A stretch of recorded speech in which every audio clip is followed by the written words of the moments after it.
संप्रदेश तथा पंडाल में उपस्थित सभी सज्जन वृंद, सभी आगंतुक सज्जनों,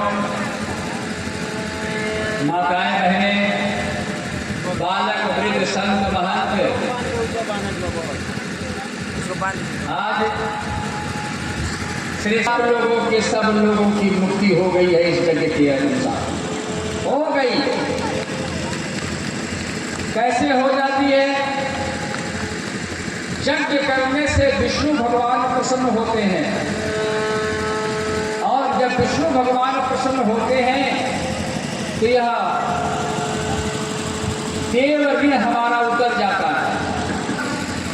जब हम कथा श्रवण करने जाते हैं, मैं कहता हूँ कि यह गांव अब देव ऋण, ऋषि ऋण और पितृ ऋण, तीनों ऋणों से मुक्त हो गया। बोलिए आनंद कंद भगवान की।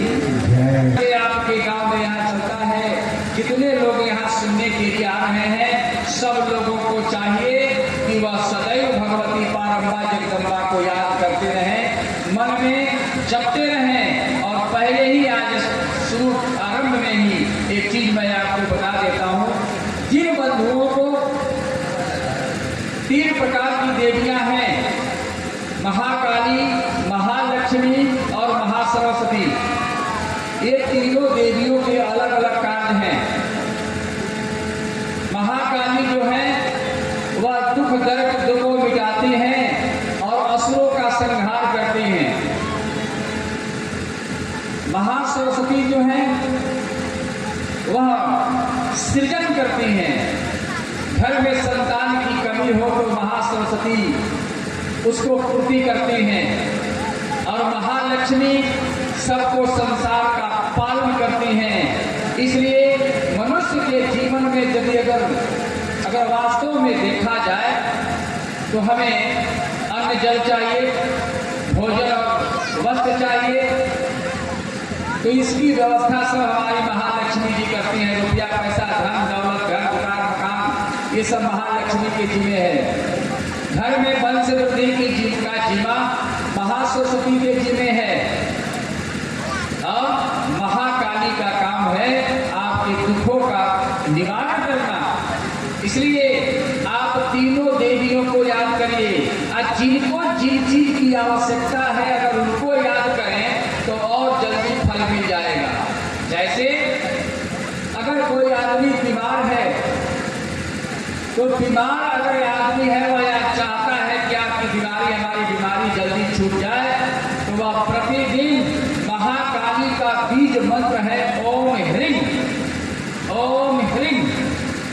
ये ओम ह्रीं मन में जपिए, निश्चित रूप से आपके जो कष्ट है शरीर के, या आपके बच्चों को कष्ट है, या आपके परिवारजनों को कष्ट है, निश्चित रूप से समाप्त हो जाएगा।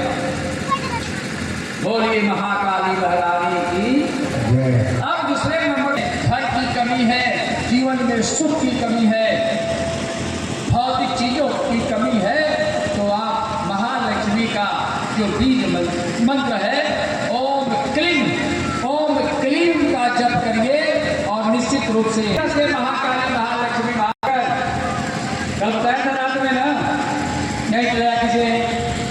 अरे भैया कोई बताने का मतलब क्या है? जो लोग गाय का दूध चढ़ाएंगे भगवती पारंबा चंद्रघंटा देवी के कृपा से उसके घर में ऐश्वर्य यानी लक्ष्मी की वृद्धि होगी। कल याद रखिए संतोष हुआ और संतोष के कारण एक दिन बड़े उदास मन से पत्रिका, उसका नाम इसलिए है सज्जनों की वहां बदरी वन है। बदरी कहते हैं बैर के फल को, बदरी बैर का बागीचा, उसी बागीचे में बैठे हैं और चिंतन कर रहे थे, मन बड़ा उदास है। तब तक नारद जी की मुलाकात उससे होती है। नारद जी वहां पहुंचते हैं और नारद जी भगवान के मन है। भगवान को जिनसे मिलना होता है या अच्छे काज करवा लेने होते हैं, नारद जी वहां जरूर चले जाते हैं। नारद जी आज वहां पहुंचे और पहुंचने के साथ ही उन्होंने पूछ दिया, सवाल कर दिया कि कथम थी मुखम गठन। अरे महाराज वेद व्यास जी, आप जो है इतने दीन दुख क्यों है, उदास क्यों है? उन्होंने बड़ा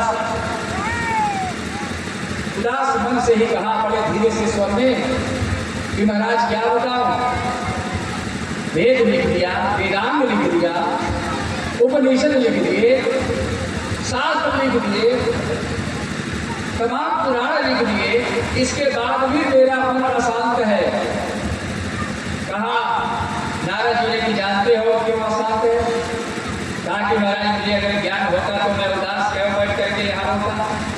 आप बताइए कि क्यों हमारा मन उदास है? मुझे यह बात सूझ नहीं रही है।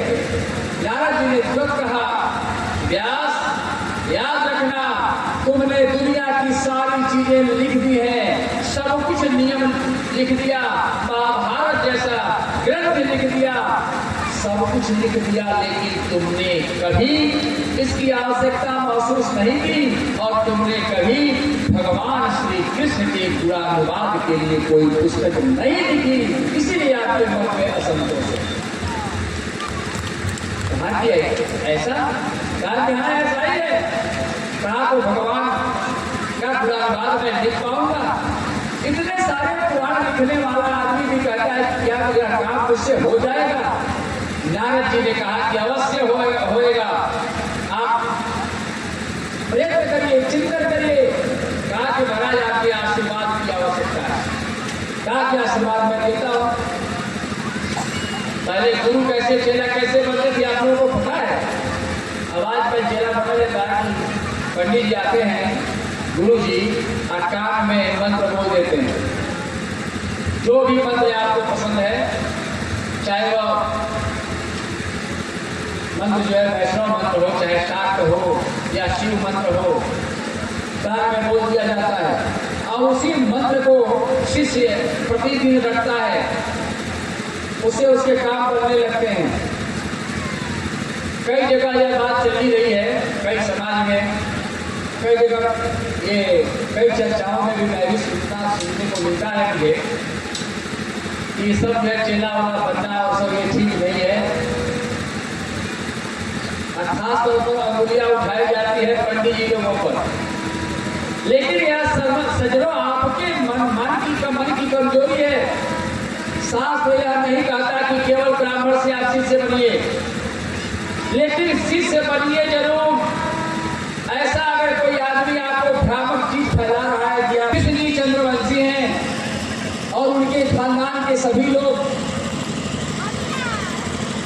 गुरुकुल में जाकर के शिष्य बने हैं, सज्जनों तमाम ऐसे बड़े बड़े हमारे जिनको हम भगवान मानते हैं, वे सब लोग जाकर के शिष्य बने हैं, शिष्यत्व उन्होंने स्वीकार किया है तो उनका कल्याण हुआ है।